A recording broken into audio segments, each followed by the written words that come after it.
Ah, je suis vraiment désolé de vous recevoir dans cet état, mais j'ai vraiment l'impression que tout fout le camp. Je me sens complètement dépassé par cette formidable époque dans laquelle nous vivons. Tous mes repères y sont faussés, je me sens complètement largué face au progrès. Vous voyez par exemple, à l'époque où j'ai commencé les arts martiaux, c'est-à-dire il y a plus de 41 ans, oui ça va, je suis vieux. On m'a enseigné que la maîtrise d'un art quel qu'il soit dépendait de deux facteurs, le travail et le temps. J'ai donc cru jusqu'ici qu'il fallait passer un minimum de 10 ans à s'entraîner plusieurs heures par jour pour oser prétendre connaître les rouages d'une seule discipline martiale. Mais j'ai récemment découvert que les temps avaient bien changé et je me sens incapable de rivaliser avec la nouvelle génération de maîtres. Les compétences qu'ils affichent sont subjugantes. Par exemple, en France, il y a un incroyable expert Wing Chun qui se dit capable, grâce à sa formation en ligne, de vous amener à maîtriser cet art en 90 jours avec un entraînement de 15 minutes par jour, même, je cite, en étant seul, sans matériel et en partant de zéro. Dans ce laps de temps, il vous promet que vous serez à même, je cite encore, de vous défendre contre des personnes plus fortes que vous, et bien entendu, de défendre aussi ceux que vous aimez. Il est vraiment trop fort ce type! Comment voulez-vous que je rivalise avec une telle concurrence? Moi, j'en suis encore à partir du principe que pour pouvoir espérer se défendre un minimum contre un ou plusieurs agresseurs plus forts physiquement, déterminés et peut-être armés, il faut un mental fort, une bonne paire de une bonne capacité à gérer ses émotions, et un bagage d'au moins 10 ans de combat de rue, c'est-à-dire des combats menés contre de véritables adversaires bien déterminés à nuire à notre intégrité physique. Mais aujourd'hui je suis un loser de croire ça. J'en suis encore à penser que la pratique d'un art martial tel que le Wing Chun n'a pas comme première vocation d'apprendre à une personne à se défendre, mais plutôt de lui permettre de développer des qualités de concentration, de centrage et de coordination qui lui seront utiles dans le quotidien. À lui permettre également d'améliorer sa santé, la relation entre son corps, son souffle et son esprit. À lui faire prendre conscience des lois qui régissent notre univers. À lui enseigner comment percevoir et harmoniser les forces qui sont en jeu au sein des relations. Enfin, à lui donner un cadre dans lequel les valeurs humaines sont au premier plan. Je suis complètement à côté de la plaque en fait.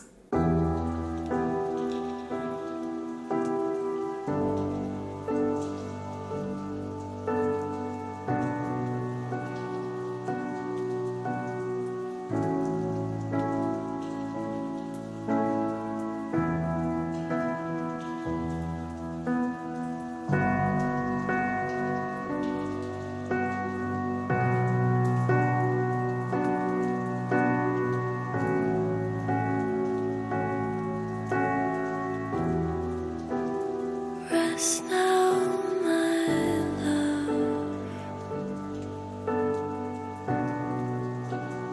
It's alright.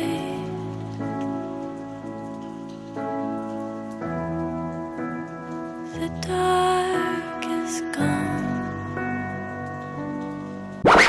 Forcément, la question qui a suivi automatiquement l'élan d'admiration que j'ai ressenti pour cet homme est « Comment fait-il » La réponse est sur son site.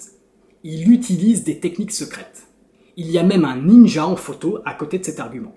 Forcément, je suis largué, moi j'ai jamais rencontré de ninja. Il propose une formule élaborée, dit-il, depuis plus de 25 ans par les plus grands experts qu'il ne nomme pas, et il faut le comprendre, il ne peut pas divulguer l'identité de ninja, ça serait risquer sa vie. Cette formule détient ce terme magique qui peut faire passer instantanément n'importe quel étron pour de l'or. La formule premium. Et oui, premium, ça ne veut rien dire, mais vous le foutez sur n'importe quel truc et il y a miraculeusement des paillettes qui tombent dessus. Bon voilà, moi je n'ai pas de formule premium, pas de technique secrète, je suis has-been. Mais attendez, ce n'est pas tout, vous allez voir à quel point il y a aujourd'hui des personnes incroyables dans le monde martial. Il y a un gars, toujours en France, enfin presque, qui affiche des compétences extraordinaires, attention, tenez-vous bien. Il mentionne sur son site plusieurs titres de grands maîtres en self-défense et en arts martiaux. Si vous avez vu l'une de mes dernières vidéos, vous savez ce que je pense de ce genre de titres. 11 certifications d'expert, 17 certifications de ceinture noire, 8e degré de kickboxing, 7e dan de Krav Maga, oui parce que le Krav Maga c'est japonais, 6e dan de karaté, 11 certifications de professeur diplômé d'état, notamment en lutte, en boxe anglaise, en judo jujitsu, en karaté, en kickboxing, en muay thai, en sambo. Et là, la mâchoire m'en tombe en wushu. Comment se fait-il que je n'ai pas eu connaissance avant de l'existence de cette légende vivante, moi qui ai œuvré quelques années dans les sphères du wushu français? 3 fois champion du monde de self-défense Krav Maga, je savais même pas que ça existait, instructeur en pancrace et en MMA, apparemment vainqueur d'une centaine de combats, et je vous assure je n'ai pas tout mis parce que j'ai lu également qu'il était compétent en taekwondo et en penchak silat. Alors je pense que nous avons là un taoïste. Un homme qui détient les secrets de la jeunesse éternelle et du chi, car pour moi, il faut être âgé d'au moins 350 ans pour avoir un tel palmarès. Non mais cet homme mériterait que tous les pratiquants français lui baisent les pieds, et qu'il soit élu grand maître des grands maîtres. Qu'en pensez-vous ? Dites-le moi en commentaire, ça m'intéresse. Dites-moi ce que vous pensez de ces nouveaux prodiges, mais aussi des arriérés qui, comme moi, imaginent encore que le mot art qui compose l'appellation arts martiaux implique beaucoup de temps et d'efforts au service d'une discipline, mais également de l'humilité et du bon sens. Vous pouvez m'insulter aussi, je comprendrai. Vous pouvez m'encourager à quitter ce monde martial auquel je ne comprends plus rien. Cela me stimulera à continuer à en parler car j'adore raconter des blagues. En vérité, ce qui me déprime le plus dans tout cela, en tout cas pour le premier exemple, c'est qu'on puisse avoir le culot d'employer des arguments commerciaux aussi peu subtils qu'écœurants pour escroquer des personnes un peu naïves, sensibles au sujet de l'insécurité. C'est qu'on puisse sans scrupule communiquer de tels mensonges en se vantant que ceci ait récolté plus de 5 millions de vues. En même temps, il faut le voir pour le croire, donc je comprends bien que cela suscite de la curiosité. Ça me déprime qu'on puisse réduire un art martial aussi riche que le Wing Chun à une simple méthode de self-défense assimilable en quelques heures. Ça me déprime que certains croient encore à l'existence des lunettes qui permettent de voir les gens tout nus, aux crèmes cosmétiques qui font rajeunir de 20 ans, et aux méthodes de self-défense qui créent des super ninjas en 90 jours à raison de 15 minutes d'entraînement par jour, sans matériel, sans partenaire et sans aucune compétence de base. Et enfin, ça me déprime qu'on veuille me fourguer des trucs estampillés premium. Ah, blague! Merde! Oh, je sais, je m'emporte un petit peu.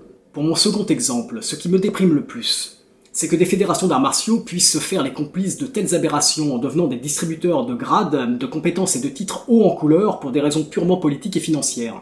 Ça me déprime que certains organismes censés défendre le sérieux de nos disciplines en viennent à être dirigés par des cadres en costard-cravate qui ont des ordinateurs avant d'avoir des kimonos et qui connaissent mieux les statistiques que les techniques et les valeurs prônées par les arts qu'ils représentent. Ça me déprime qu'un gars considéré comme une figure emblématique des arts martiaux dans son fief puisse ne pas avoir un soupçon d'humilité, première des vertus martiales, pour se freiner dans ce déballage tellement incroyable de diplômes en tout genre qu'il en est grotesque. Mais ce qui me déprime par-dessus tout, c'est que si nous laissons faire cela, si nous, artistes martiaux, qui sommes attachés aux valeurs éducatives de nos arts et aux vertus de ce qui s'obtient par le temps et le travail, nous fermons les yeux, si nous qui apprécions les riches traditions léguées par ceux dont nous saluons les portraits dans nos dojos, nous cautionnons ce genre de délire par notre silence, alors dans 5 ou 10 ans, ces aberrations seront la norme. Dans 5 ou 10 ans, les arts martiaux seront dans la tête des gens de simples recettes gestuelles qu'on peut sans problème apprendre sur le net en une vingtaine d'heures au moyen d'une formation racoleuse. Une ceinture noire ou un diplôme d'enseignant ne représentera plus la somme de longues années de vie consacrées à l'étude d'une discipline, d'un savoir-faire, d'un savoir-vivre et d'un savoir transmettre. Les regroupements martiaux seront des foires au cours desquelles les pratiquants de karaté pourront juger et décerner des grades aux pratiquants de wushu et vice-versa. Où les pratiquants de Krav Maga seront soumis aux mêmes examens que les karatékas. Où les représentants d'arts martiaux traditionnels se sentiront obligés de mentionner le terme self-défense ou MMA sur leur support de communication pour correspondre à une mode qui attire les masses. Ah, mais c'est déjà le cas! Ah, vous voyez bien, je suis complètement largué. Si nous laissons faire, bientôt les formateurs d'enseignants seront ceux qui auront le plus de licenciés, parce que leur stratégie purement commerciale sera de proposer des séances de défouloir sans aucune notion éducative, sans aucune incitation à la maîtrise, au respect et aux valeurs humaines. Le tout dans un cadre folklorique constituant un super décor pour des photos à poster sur Instagram. Le vrai trésor de nos disciplines, c'est-à-dire la matière censée former des hommes vertueux. Équilibrés, en parfaite santé physique et mentale, sages, bienveillants, doux, responsables, maîtres de leurs actes, investis du désir d'apporter de la paix et de la beauté autour d'eux, n'existera plus. Nous sommes responsables du monde dans lequel nous vivons. Chacun de nos actes, chacune de nos pensées contribue à la création de notre réalité. Quelle société peut-on créer en vidant un art martial de toute sa dimension philosophique, éducative et même thérapeutique? Qu'est-ce que nous léguons alors? Je pense que nous léguons tout ce à quoi nous prétendons proposer des réponses. C'est-à-dire tout ce qui fait d'une société une société violente et anxiogène. Qu'est-ce que nous léguons en anéantissant la valeur du travail et du temps? Je pense que nous léguons un monde dans lequel le paraître passe avant les compétences. En m'insurgeant publiquement face à la médiocrité qui ternit la voie que j'ai choisie il y a plus de 40 ans, j'ai d'une part le sentiment de me respecter en tant qu'enseignant, et d'autre part, j'espère toucher le cœur de ceux qui, comme moi, ont l'impression d'être des marginaux en proposant encore un format d'études qui avance à contre-courant. Je n'entends pas sauver quoi que ce soit en matière d'éthique martiale. On ne peut pas remédier au grand lavage de cerveau engendré par notre société de consommation. Mais si vous êtes sensible à mon discours, j'espère juste vous inciter à soutenir le travail de ceux qui œuvrent à préserver un esprit et des valeurs. Soutenez les initiatives de ceux qui, par leur art, nourrissent, apaisent, soignent, éduquent, construisent. Soutenez les éditeurs spécialisés qui s'acharnent encore à proposer des ouvrages sérieux, et ce malgré la baisse d'intérêt pour les enseignements traditionnels. Soutenez aussi le travail d'écrivains indépendants qui ont des choses à dire. Faites la promotion de tout ce qui dans les arts martiaux n'est aujourd'hui plus mis au premier plan. Inutile d'aller cracher sur les pseudo-grands maîtres multidiplômés ou sur les magiciens à même de vous transformer en super guerriers en 10 leçons, ils ont à mon avis le public qu'ils méritent. Non, soutenez plutôt les bons enseignants qui apportent des contenus riches, vous inspirent, et vous permettent d'appliquer les arts martiaux dans la vie de tous les jours afin d'y mettre davantage de lumière. Eh bien, vous savez quoi ? Ça va soudain beaucoup mieux. Je me sens allégé d'un poids. Merci de m'avoir écouté. Et si vous aussi vous voulez apporter une petite contribution à ce propos, n'hésitez pas à vous lâcher en commentaire. Allez, je vous laisse. Je me sens plein d'énergie et je vais aller gambader dans les vastes plaines de ma belle région. A plus. Je veux voir le monde de tous les indignés, ne plus